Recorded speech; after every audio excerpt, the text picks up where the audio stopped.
ជំរាបសួរលោកគ្រូអ្នកគ្រូទាំងអស់ដែលគាត់ចង់ដឹងអំពីរបៀបនៃការដំឡើងកម្មវិធី Way on Master អញ្ចឹងដំបូងយើងត្រូវទៅ download សិនមក download នៅ Google ឈ្មោះ Way on Master អានេះ file ខ្ញុំ download រួចហើយខ្ញុំអត់បានទៅ download ឲ្យមើលទេឥឡូវយើងចាប់ដើមដំឡើងរបៀបនៃការដំឡើងកម្មវិធីយើង run យក administrator មក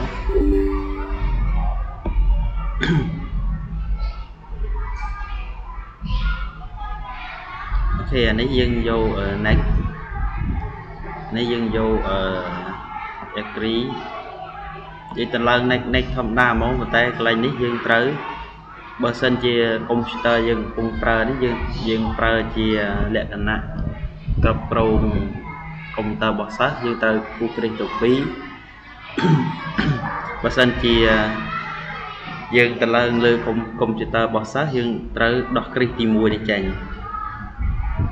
អញ្ចឹងរបស់សិស្សប្រើបានតែមួយនឹងទេបើសិនជាយើងចង់ដំឡើងសម្រាប់គ្រប់គ្រងរបស់សិស្សយើងត្រូវគូគ្រេះទាំងពីរហើយ install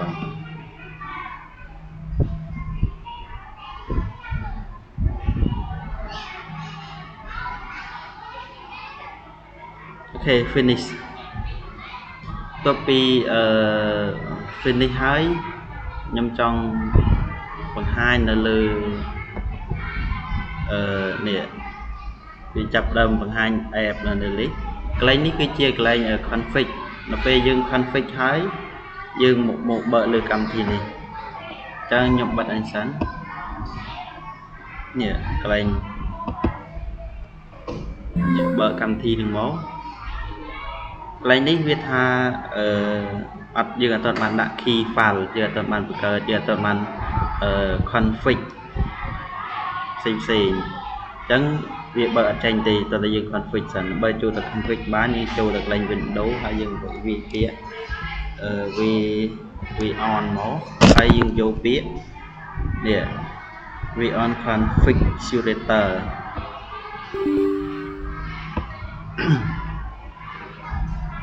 តើពីយើងចូលដល់កន្លែងនេះហើយយើងត្រូវរីកវាធំមកដើម្បីមើលឲ្យច្បាស់កន្លែង general កន្លែងgeneral យើង default ត្រូវហើយនេះអត់ទេយកលើដែរហើយកន្លែងនេះយើងយក built in computer location in local អូខេប៉ុណ្ណឹងចូលដល់ switch យើងយកคลิกខាងលើហើយនេះคลิกខាងលើហើយបន្ទាប់មកទៀតយើងចូលដល់ master នេះយើងអត់បានរើសអីទេយើងចូលដល់ control យើងយកខាងលើនេះត្រូវហើយបង្កើត key មានន័យថាយើងបង្កើត key នេះសម្រាប់យកទៅដាក់លើ computer របស់សិស្សឲ្យវាស្គាល់អញ្ចឹងទី1យើងត្រូវចូល create key pair ហើយតមកយើងដាក់ឈ្មោះយើងដាក់ឈ្មោះអីដាក់ទៅដាក់ឈ្មោះយើងក៏បានដាក់ឈ្មោះថ្នាក់យើងក៏បានអញ្ចឹងយើងដាក់ DSLP យើងដាក់ key ឈ្មោះនឹងវិញហើយតមកយើងចុច OK មកហើយតមកចាប់ដើមបង្កើតហើយបង្កើតមកវាមានឃើញវាមាន2អញ្ចឹងមាន private មួយហើយនិង public មួយតើពីវាមានហើយយើងត្រូវ export វា export key គេវាឲ្យ select សិនយើងត្រូវ select លើក្រប key នេះក្រប key យើងយក key public ហើយបន្ទាប់មកយើងត្រូវ export យើងទៅទុកនៅកន្លែងណាក៏បានឲ្យតែយើងចាំ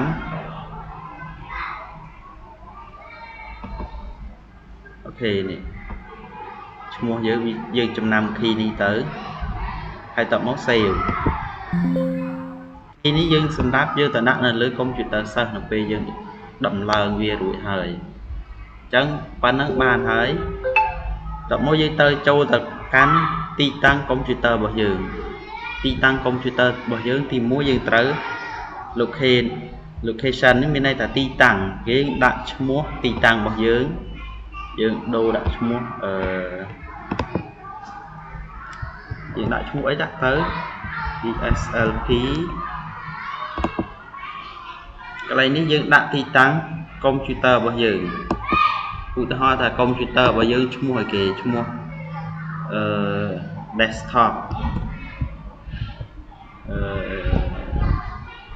desktop អូខេកន្លែងនេះយើងដាក់ឈ្មោះdesktop របស់យើងហើយកន្លែងdesktop name ហើយនឹង host name ហើយនឹង MAC address ហ្នឹងយើងដាក់ឈ្មោះឲ្យវាដូចគ្នាមកបន្ទាប់ពីយើងដាក់ឈ្មោះឲ្យដូចគ្នាកន្លែងនេះបើសិនជាយើងអត់ប្រើ Wi-Fi យើងប្រើលក្ខណៈជា LAN បើសិនយើងប្រើលក្ខណៈជា LAN យើងត្រូវដាក់ IP កន្លែងនេះដាក់ MAC address របស់កុំព្យូទ័របើសិនជាយើងប្រើលក្ខណៈ Wi-Fi យើងខ្ញុំ recommend ឲ្យយើងប្រើជាឈ្មោះកុំព្យូទ័រទាំងអស់ទាំងកុំព្យូទ័រ name ទាំង host name ឬក៏ MAC address ហ្នឹងយើងត្រូវប្រើឈ្មោះកុំព្យូទ័រទាំងអស់ដើម្បីឲ្យវាស្គាល់អញ្ចឹងយើងចាប់ដើម add វាមួយរហូតដល់អស់កុំព្យូទ័ររបស់យើងមកយើងធ្វើវារហូតដល់អស់កុំព្យូទ័ររបស់យើងមានប្រហែល24គ្រឿងយើងបញ្ចូលវាអស់ចំណុចនេះអត់មានត្រូវថែមអីទៀតទេ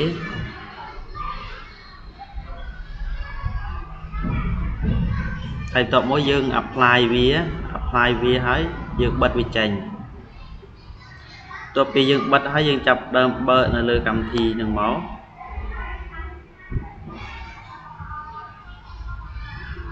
យើងបើកលើកម្មវិធីវាមកបន្ទាប់ពីយើង config វាទាំង24គ្រឿងហើយវាចាប់ដើមចេញបែបនេះគឺជាកុំព្យូទ័រយើងអត់ទាន់បានបើកទេហើយកន្លែង demo ហ្នឹងសម្រាប់ share screen ឧទាហរណ៍ថា share slide យើងទៅកាន់កុំព្យូទ័ររបស់សិស្សឲ្យគាត់មើលអំឡុងពេលដែលយើង share ទៅគុណសិស្សគាត់អាចចុចកុំព្យូទ័រគាត់បានទេវាបានបង្ហាញតែ slide ដែលយើងបាន share ទៅឲ្យសិស្សនោះទេអញ្ចឹងគុណសិស្សគាត់ចង់ចុចធ្វើអីក៏បានលើកលែងតែគាត់ដកដួយភ្លើងចេញហើយគាត់បើកវាសារថ្មីបានយើងបានវាដាច់បើសិនវាដាច់អញ្ចឹងយើងអាច share វាម្ដងទៀតបានចូលវិញកន្លែងហ្នឹងគឺរបៀបនៃការ lock កុំព្យូទ័រកុំអោយសិស្សគាត់ចុចអីរញ៉េរញ៉ៃឬក៏យើងហៅមកស្ដាប់យើងគាត់អត់ស្ដាប់គាត់វិលចុចលេងកុំព្យូទ័រវឹកយើងចុច lock ដើម្បីកុំអោយគាត់ធ្វើឲ្យកើតហើយតបមកយើងដោះ lock ចេញតបមកទៀតយើងអាចប្រើប្រាស់នៅកន្លែង remote វាមាន remote view ហើយនិង remote control remote view យើងគ្រាន់តែ remote ទៅបានតែមើលទេបើសិនយើងប្រើប្រាស់នៅ remote control យើងអាចremote ទៅហើយយើងអាចចុចបញ្ជាអីផ្សេងៗលើកុំព្យូទ័ររបស់សិស្សអញ្ចឹងកន្លែងហ្នឹងរបៀបនៃការបិទកុំព្យូទ័រទាំងអស់បិទកុំព្យូទ័រសិស្សទាំងអស់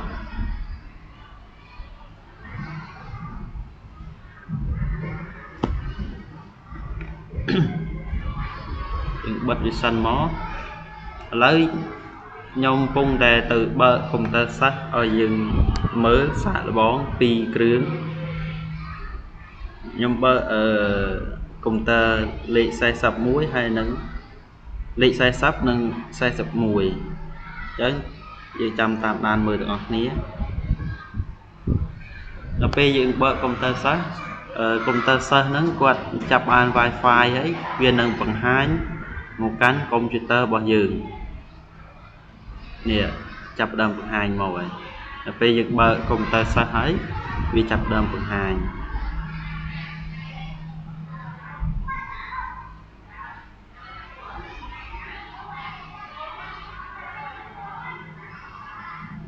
ខ្ញុំបើកតែឲ្យមើលតែ2គ្រឿងហ្នឹងទេ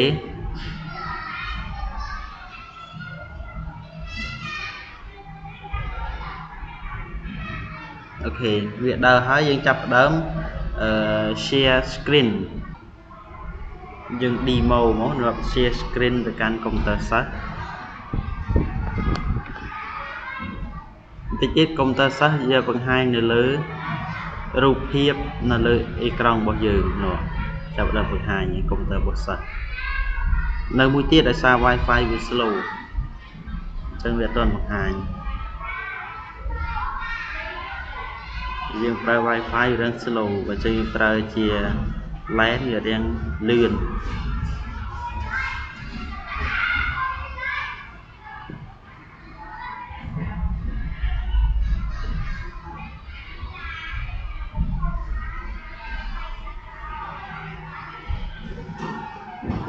អូខេវាបង្ហាញមកហើយ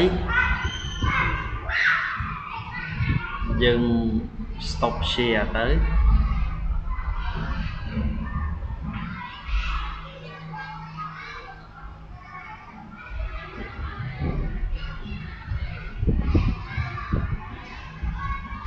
ហើយមួយទៀតយើងអាច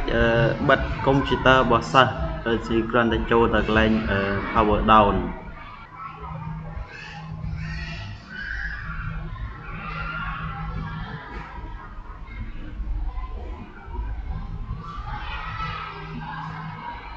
អូខេពេលយើងចុចលើ power down កុំព្យូទ័ររបស់សិស្សចាប់ដើម shut down ហើយបើសិនយើងប្រើប្រាស់នៅលើកុំព្យូទ័រ all in one ហ្នឹងយើងអាចចុចប៊ូតុង power on មកវិញបានទេ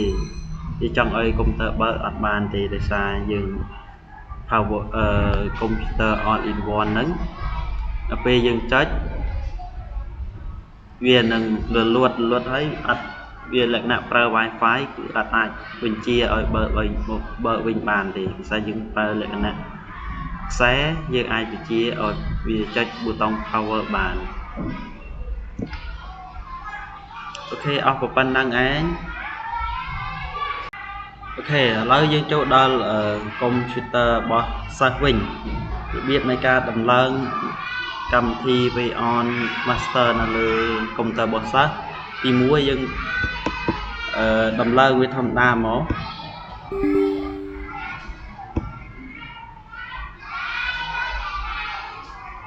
យើងចុច next វាមក agree ហើយតបមកកន្លែងនេះយើងត្រូវដោះគ្រីសនេះចេញតបមកយើងត្រូវ install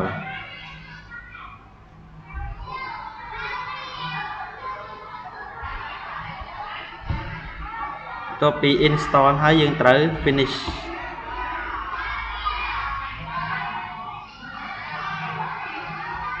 ចឹងអានេះជា key public ដែលនៅលើកុំព្យូទ័រគ្រូដែលយើងបានតម្លើងរួចហើយត្រូវ copy key នេះយកមកទុកគ្រាន់បញ្ចូលចឹងយើងដំឡើងវាបានហើយទី1យើងត្រូវកែកន្លែងនេះយក key file ត្រូវហើយអានេះយក build in ត្រូវហើយតើមកយើងយក switch អានេះត្រូវហើយអានេះអត់កែទេអានេះយកលើ authentication យើងចាប់ដើមទៅបញ្ចូល key កន្លែងនេះយើងត្រូវបញ្ចូល key ដែលយើងយកមកពីកន្លែងកុំព្យូទ័ររបស់គ្រូអញ្ចឹងយើងត្រូវ import key នឹងចូល key យើងទុកនៅណាយើងទៅរក key នឹងមកពេលនេះ key អញ្ចឹងយើងបញ្ចូលវាមកអូខេឥឡូវវាបានហើយយើងចាប់ដើមទៅមុខទៀតកន្លែងនេះយើងអត់ចាំបាច់ធ្វើអីទេឈ្មោះអីក៏យើងអត់ចាំបាច់ដាក់ដែរអានេះវាជាប់អាចាស់ទេយើងលុបវាចេញអញ្ចឹងកន្លែងនេះយើងអត់មានចាំបាច់ធ្វើអីទេយើងចង្ហោទុកចឹងអីបោះសតពេលយើងចប់ប៉ុណ្ណឹងឯងចឹងនៅពេល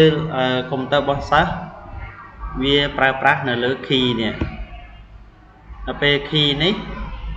យើងចាប់ផ្ដើមបើកកុំព្យូទ័រមកវាមាន key វាបោះមកកាន់កុំព្យូទ័ររបស់គ្រូចឹងនៅពេលយើងបើកមក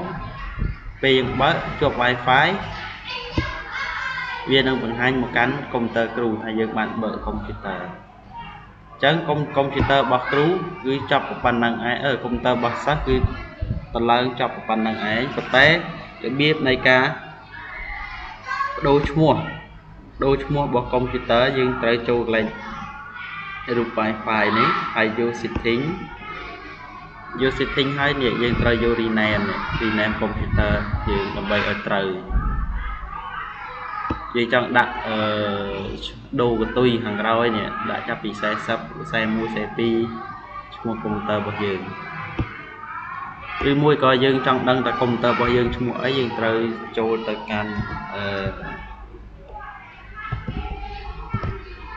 វាចូល CMP មកយើងចង់ដឹងថាឈ្មោះកុំព្យូទ័រយើងឈ្មោះអីចុច host name ចឹងនេះគឺប្រភេទឈ្មោះកុំព្យូទ័ររបស់យើងទេអស់ប៉ុណ្្នឹងឯង